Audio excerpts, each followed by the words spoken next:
আমাদের প্রিয় সরকারি হরগঙ্গা কলেজের এই নবীনবরণ অনুষ্ঠানের সম্মানিত প্রধান অতিথি, অত্যন্ত সম্মানীয় ব্যক্তি, যাকে অনেকেই আমরা হয়তো ভালোভাবে জানি না।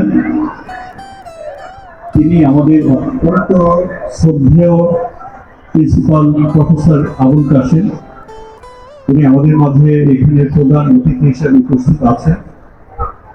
শ্রদ্ধেয় অধ্যাপক, শ্রদ্ধেয় উপাধ্যক্ষ, শিক্ষকবৃন্দ এবং ছাত্রছাত্রী তোমরা যারা শুনছ, সকলকেই অভিনন্দন। কেমন আছেন সবাই? একটি বিষয় কিন্তু একটু মনোযোগ দিয়ে যদি আমরা শুনি তাহলে ভালো হয়। সেটা হলো কি, যে সবচেয়ে পৃথিবীতে যারা জ্ঞানী বলে বিবেচিত হয়েছে এবং মেধা তালিকায় যাদেরকে অনেক বেশি গুরুত্ব দেওয়া হয়, তাদের বেশিরভাগ ক্ষেত্রে দেখা গেছে যে তাদের একটা অভ্যাস ছিল যে কেউ কিছু বললে তারা আগে শুনেন, খুব মনোযোগ দিয়ে শোনেন এবং পরে তারা উপযুক্ত এবং স্পেসিফিক কথা উত্তর দেন বা বলেন। তো আমি আশা করব যে আজকে যারা এখানে উপস্থিত রয়েছেন, বিশেষ করে আমাদের শ্রদ্ধেয় আবুল কাশেম স্যার, অধ্যক্ষ আপা যেই কথাগুলি বলবেন তোমরা অত্যন্ত মনোযোগের সাথে শুনবে, তাহলে ভবিষ্যতে তোমাদের হয়তো এগুলি অনেক বড় কাজে লাগবে। আমি তোমাদেরকে অভিনন্দন জানাই। শুরু হলো একটা নতুন জীবন তোমাদের, অর্থাৎ তোমরা উচ্চ পর্যায়ে চলে আসছে। স্কুল জীবন থেকে আজকে একটা মধ্যম উচ্চ পর্যায়ে চলে আসছে তোমরা। তোমাদের তো অনেক অনেক অভিনন্দন, এবং সেই সাথে তোমাদের বাবা মাকে অভিনন্দন এই জন্য যে তারা যদি তোমাদেরকে সাপোর্ট না দিতেন তাহলে হয়তো এই পর্যায়ে আসা সম্ভব হতো না।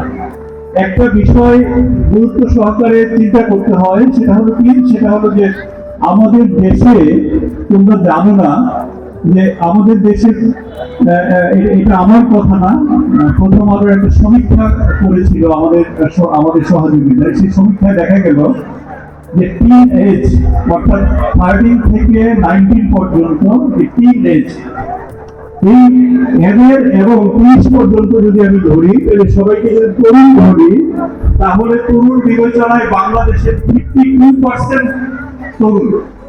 তাহলে আমরা যদি বলি যে আমরা গরিব, আমরা খুব সমস্যা, আমরা যদি কাতারের সাথে সম্পর্ক মানে তুলনা করি, আমরা যদি আজকে চীনের সাথে তুলনা করি, কিন্তু ওই দিক থেকে হয়তো আমার অর্থনীতিতে ভালো হয়নি, কিন্তু আমার একটা ঈর্ষণীয় যুব সমাজ রয়েছে যেটা সম্ভাবনা তাদের চাইতেও আমাদের অনেক বেশি। এইটা কিন্তু অনেকেই হয়তো জানেন না। তো সেজন্য তাদেরকে যেটা দরকার সেটা হলো চমৎকার একটা এনভায়রনমেন্ট দিতে হবে, ভালো একটা পরিবেশ দিতে হবে যেন তারা প্রকৃত শিক্ষায় শিক্ষিত হতে পারে। তোমাদের একটা গল্প বলি, একটু একটু একটু হাসি, আমরা না একটু হাসতে চাই।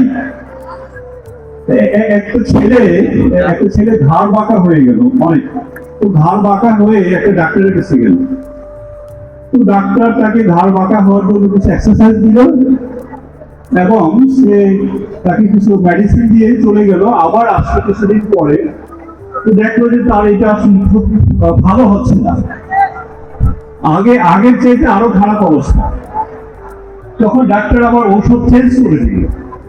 আবার কিছুদিন পরে ডাক্তারের কাছে আসলো। তো ডাক্তার তাকে বললো যে আসলে আপনার এটা ভালো হচ্ছে না, এরকম আমি কিছু দেখি না যে ভিতরে কোনো আপনার ফ্র্যাকচার হয়েছে, এরকমও না, তাহলে কিভাবে এটা হয়? পরে ডাক্তার চিন্তা করলো যে একটা কাজ করে, আচ্ছা আপনি যেখানে থাকেন সেখানে কি আশেপাশে কোনো মহিলা হোস্টেল আছে? বলছে স্যার হ্যাঁ আছে। ওটা কোন দিকে? বলছে ডান দিকে। তো বলে যে এবার আপনার বাম দিকে বাসা করবেন। তাই নাকি? হ্যাঁ। তো বাম দিকে একটা বাসা করলো। কিছুদিন পরে যখন ডাক্তারের কাছে আসলো তখন ঘাড় সোজা হয়ে গেল। ভালো হয় নাই? Thank you. তোমার নিয়ন্ত্রক তুমি, অর্থাৎ তোমাকে তুমি কি বানাতে চাও অন্যের বিষয় না, তোমাকে তোমারই নিয়ন্ত্রণ। তুমি নিজেকে তৈরি করবে, কিভাবে তৈরি করতে চাও। কলেজ তোমাকে হয়তো পুঁথিগত বিদ্যা দিবেন, বলবেন, কিন্তু তোমার যেহেতু একটা অবস্থান তৈরি হয়েছে, তুমি যোগ্যতা অর্জন করেছো, তুমি যোগ্য এটা প্রমাণ করেছো। তুমি যদি প্রমাণ না করতে তাহলে কলেজে আসতে পারতে না, সেটা তুমি কলেজে এসেছো। সুতরাং তোমার কিন্তু একটা যোগ্যতা তৈরি হয়েছে। আমি বলবো না যে তুমি তোমাকে নিচের লেভেলে দেখো, তুমি নিজেকে আন্ডারস্টিমেট করো, আন্ডারমাইন্ড করো, এটা যেন না হয়। তোমাকে অবশ্যই অবশ্যই একটা ভালো কিছু তৈরি করতে হবে, অর্থাৎ তোমাকে যেন সমীহ করে, তোমাকে যেন একটা গণার মধ্যে নিয়ে আসে, একটা কাউন্টেবল পার্সন তুমি হও। সেই জন্য তোমাকেই এখন থেকে প্রস্তুতি নিতে হবে। সেই জন্য যেটা করতে হবে, কলেজে যে শিক্ষাগুলি হয়ে থাকে, আমি তোমাদেরকে বিনীতভাবে অনুরোধ করব, সময় কিন্তু নষ্ট করো না। এই তরুণ বয়সে সময় নষ্ট করলে অনেক ক্ষতি হয়ে যায়। সামনে যাই। আজকে ঈশ্বরীয় যারা আমার সামনে বসে আছে, এখানে যারা বসে আছে আমার বন্ধুরা, প্রফেসর সবাই, তারা আজকে শত শত শিক্ষার্থীদেরকে একটা ভালো প্রোডাক্ট তৈরি করে বাংলাদেশের জন্য অবদান রাখছে। অথচ সেই জায়গায় আমি যেতে পারি নাই, এই জন্য নিজেকে আমি কিন্তু দোষী মনে করি। কারণ আমি যদি মনোযোগ দিয়ে তাদের মতো পড়াশোনা করতাম এবং শিক্ষক হতে চাইতাম, তাহলে কিন্তু হয়তো হতে পারতাম। কিন্তু সেই পরিবেশ এবং সেই অবস্থাটায় আমি নিজেকে হারিয়েছি। সেই জন্য আমি মনে করি তোমাদের যে সময়, এই সময়টা মনোযোগ দিতে হবে, তাদের মতো আগে চিন্তা করতে হবে। অর্থাৎ একজন শিক্ষক যারা হাজার হাজার শিক্ষার্থী তৈরি করবে, হাজার হাজার মানুষ, প্রকৃত মানুষ তৈরি করে, আমাদের চাইতে কেন, এর চাইতে অন্য পেশায় যারা আছে তাদের চাইতে তারা অনেক অনেক ঊর্ধ্বে। এই স্যারদের জন্য একটা তালি হবে না?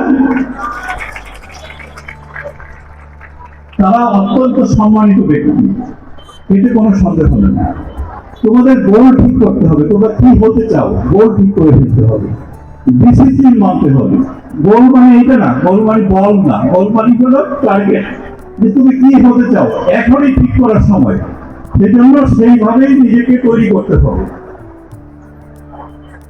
একটা গল্প বলি, যে গল্পটা হলো এইরকম, যে একটা সমীক্ষায় দেখা গেছে যে বাঘ এবং হরিণ, বাঘের চাইতে হরিণ এক লাফে, যদি হরিণ যায় 22 মিটার আর বাঘ যায় 20 মিটার, কিন্তু তারপরে বাঘ হরিণকে ধরে ফেলে। কেন ধরে ফেলে? এই সমীক্ষায় দেখা গেল যে যখন ও লাফ দেয় বা দৌড়ায়, হরিণ মাঝে মাঝে পিছনে তাকায়, সেজন্য ও ধরা পড়ে যায় বাঘের কাছে। পিছনে তাকানো যাবে না, এখন সামনের দিকে এগিয়ে যেতে হবে। একবার সক্রেটিসের কাছে একজন ছাত্র আসলো, ছাত্র এসে তাকে বললো যে স্যার, আমি আপনার পরামর্শতে আমি এমন কিছু হতে চাই। তো স্যার বললো যে হতে চাইলে তো তোমাকে একটা ডিটারমেন্ট লাগবে, তুমি কি হতে চাও, ডিটারমেন্ট লাগবে। তো বলো সেটা কি, বলতো আমার সাথে চলো। ওকে নিয়ে গেল একটা এরকম হরিগঙ্গা কলেজের মধ্যে একটা পুকুরে নিয়ে গেল, পুকুরে নিয়ে ওকে নামিয়ে চাপ দিয়ে ধরে রাখলো। তো তখন ও নানা ভাবে চেষ্টা করছে উপরে ওঠার জন্য, কিন্তু সক্রেটিস তাকে চেপে ধরে রাখলো যেন পানি থেকে সে বেরিয়ে না আসতে পারে। অনেক চেষ্টা করে একটা পর্যায়ে দিয়ে সে উঠলো, সক্রেটিসও একটু ফিল দিলেন যে সে যেন বেঁচে যেতে পারে। তখন উপরে আসার পরে তাকে জিজ্ঞেস করা হলো যে তুমি মনে করো তুমি এই যে আজকে তোমাকে যে চেপে ধরা হইলো, তুমি কি চিন্তা করছিলে? তো তখন বললো যে আমি চিন্তা করছিলাম আমি কিভাবে বাঁচবো।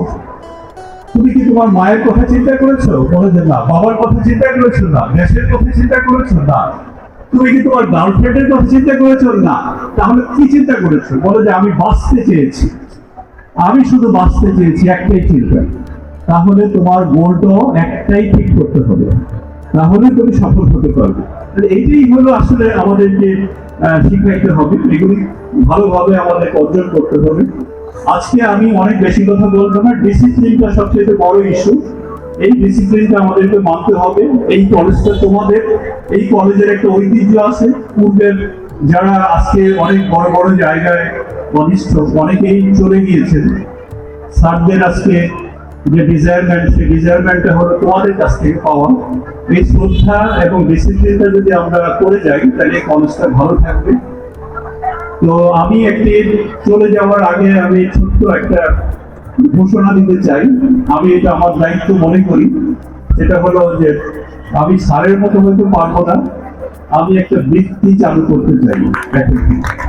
সেই বৃত্তিটা হবে 3 জনের জন্য। যে ইন্টারমিডিয়েট পরীক্ষায় সবচেয়ে ভালো রেজাল্ট করবে তাকে বৃত্তি প্রদান করা হবে। সেই বৃত্তির অ্যামাউন্ট হবে 25,000 টাকা। এটা প্রতি বছরের জন্য। যে ফার্স্ট ইয়ার থেকে সেকেন্ড ইয়ারে যাবে, সেকেন্ড ইয়ারে যাওয়ার সময় যে সবচেয়ে ভালো রেজাল্ট করবে তাকেও দেওয়া হবে 25,000 টাকা। গরিব কিন্তু মেধাবী, অর্থাৎ দিদি তার পড়ালেখা চালানোর মতো সামর্থ্য খুবই সীমিত, তাদেরকেও আমাদের দেখতে হবে। এই ছাত্রছাত্রীর জন্য, এমন একটা ছাত্রছাত্রীর জন্য এই ইন্টারমিডিয়েট লেভেলে, তার জন্য থাকবে 25,000 টাকা। তো প্রতি বছর এই টাকাটা আমাদের স্কুলে একটা, এই কলেজের একটা কমিটি থাকবে, সেই কমিটির মাধ্যমে তারা নির্ধারণ করবে, এটা দেওয়া হবে। আমরা প্রতি বছর এটাকে একটা নাম ঠিক করে দিব, আমরা পরেই ওইভাবে এটা প্রতি বছর হতে থাকবে। এই থেকে অন্তত কলেজের সাথে আমার সম্পর্কটা থেকে যাবে, এটাই হলো মেন উদ্দেশ্য। এবং তাতে করে কিছু উৎসাহ দেওয়া হবে। আপনাদের সবাইকে অনেক অনেক শুভেচ্ছা, বিশেষ করে কৃতজ্ঞতা কলেজের অধ্যক্ষ এবং আয়োজকদের, যারা আমাকে, আমি প্রাক্তন ছাত্র, আমাকে এখানে দাওয়াত করেছেন। সেজন্য বিশেষ করে আমার বন্ধু আসাদ কবির, চঞ্চল, মান্নান, ফারুক, এখানে কামরুজ্জামান, অনেকেই আছেন আমার বন্ধু। তারা, আমি আসলে নিজে অনেক ছোট হয়ে গেছি, তারা আজকে কত বড় জায়গায়। তাদের এই বন্ধুদের জন্য একটা তালি দেওয়া যায়? Thank you, thank you. আমি এখানে এই যে আজকে বিএনসিসি দেখছেন, এই বিএনসিসি সদস্য ছিলাম এক সময়, আমি সার্জেন্ট ছিলাম, এবং আমি ন্যাশনাল প্যারেড সেখানে লিডিং করেছিলাম, সেটাও করেছিলাম আমি। তো আপনাদের অনেক অনেক ধন্যবাদ। আপনারা ভালো থাকবেন, ভবিষ্যতে দেখা হবে অনেক বড় জায়গায়। আল্লাহ হাফিজ। ধন্যবাদ।